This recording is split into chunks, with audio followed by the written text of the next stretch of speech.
Welcome back to Carolina Journal Radio. I'm Donna Martinez. The numbers have made national headlines. According to the U.S. Census Bureau, from 2017 to 2018, the number of people in this country who do not have health insurance went up. So why is that? And who's responsible?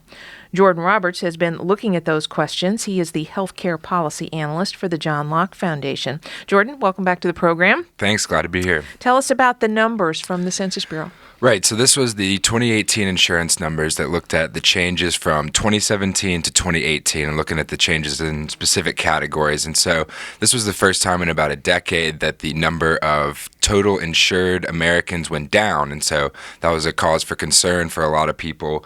The numbers went from 7.9% in 2017 to 8.5% of Americans without insurance, about 27 million Americans. So this was a slight uptick, but the critics of these numbers, I don't think really have the full story here.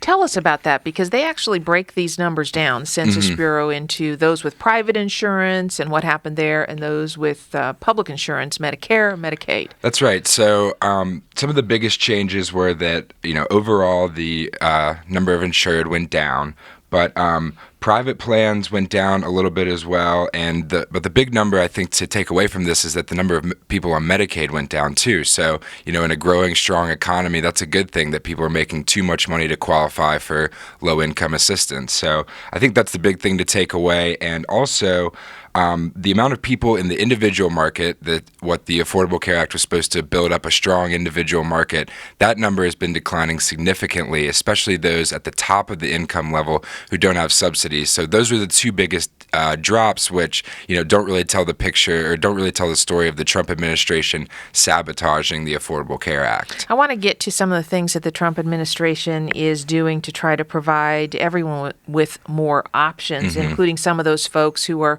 kind of at that point where they don't have employer insurance and yet they don't qualify for a subsidy. But first, on the issue of the uninsured, isn't it fair to say also, Jordan, that there may be people who simply say, look, I've got enough money. If something happens to me, I'm going to roll the dice. I'm just going to pay for it. People who simply say, I don't want to, or I think I don't need it. Right. And remember the individual mandate, the provision in the Affordable Care Act that mandated that everyone have insurance was repealed as a part of the tax cuts bill that passed Congress in 2017. So for the first time in 2019, people won't have to have insurance. So that could be a number, or that could be contributing to the number of people that also aren't having insurance. But also, I think it's a really important point that the largest drop of people without insurance was those above 300 or 400% of the federal poverty level. So these are people that are making enough money to afford insurance, but they can't afford the premiums that are available to them without any subsidies. So these are the people that are dropping, and that's an inherent flaw of the Affordable Care Act, that if these people don't get work or don't get insurance from work and their only option is the Affordable Care Act and the plans aren't affordable, then what good does that do? So that's what we saw, is those people at the higher end of the income level weren't getting subsidies and couldn't afford it, and they're dropping the most. And so the Trump administration, with their healthcare executive order to bolster association health plans, short-term limited duration insurance, and health reimbursement accounts, those were specifically aimed at that population that can't afford Affordable Care Act plans anymore. Let's talk a little bit more about each of those. Let's start with the short-term plans. I got to tell you, it's happened to me during my career. I know people that this has happened to. For one reason or another, you find yourself without insurance, and you need kind of a bridge to your next job or whatever. You need it for 6 months. You maybe need it for a year. Is that what that part of the Trump executive order is trying to address? Yeah, and short-term plans have been around for a while, but the Obama administration really limited their use to only 3 months. And so the Trump administration expanded that so you can can have them for a lot longer now and renew them up to a couple of years. So it's exactly for that scenario you're talking about where you're in between jobs, out of college, looking for a job, and you can pick up a short-term plan. It doesn't have to abide by all the Affordable Care Act rules, but that makes it a much more affordable, and you still have a little peace of mind that you have some protection if anything were to happen. That's an important point. You bring up the Obamacare mandates. Just give us a quick primer on that and why those premiums can be so expensive.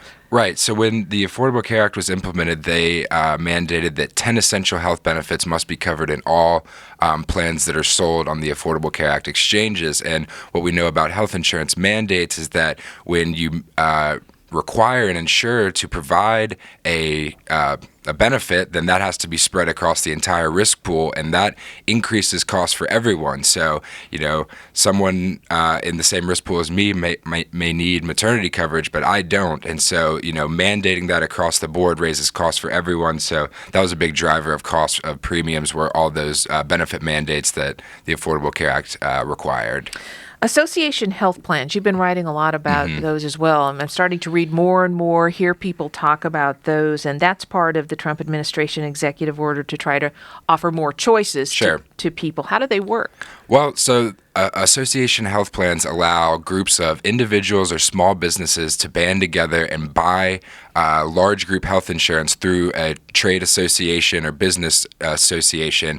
Previously, individuals and small businesses their only option were to buy health insurance on the individual market. And as we've been talking about here, a lot of times those plans are unaffordable, so they would either go without insurance or, be struggling to pay those bills. And when you can, as individuals or small groups, when you can get together as a large group, you can really, reduce that price of insurance, make it much more affordable, and provide people who may not have had insurance before with insurance. So we think it's a good policy.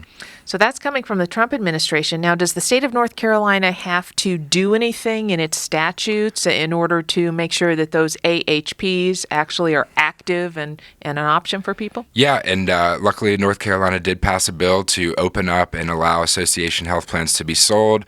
Unfortunately, they can't be sold right now. There's some federal litigation trying to figure out, exactly what the final rule means, and there's been some challenges to it. So hopefully we'll get that figured out. The Trump administration's appealing that ruling right now. So hopefully soon in North Carolina, people will be able to buy insurance through an association health plan. Amazing, or maybe not so amazing, that there would be a legal challenge to offering people more options. And the classic example you've written about in terms of these AHPs is like realtors. Right. They're kind of independent workers. And who would they band together with in order to have that group power?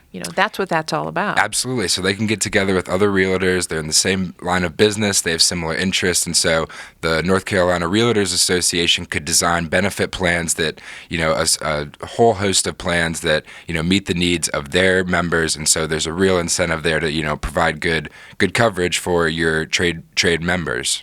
Jordan, do you feel like we are making progress towards opening up things and giving people more choices and trying to increase the access to an affordable health insurance policy? Yeah, I think that, the executive order from the Trump administration did do this, but, I think repealing the Affordable Care Act and giving the states full power would unleash a host of choices. But in the absence of the repeal of the Affordable Care Act, the Trump administration has done this through executive order to try to just increase any choices, and that's what they did through this executive order.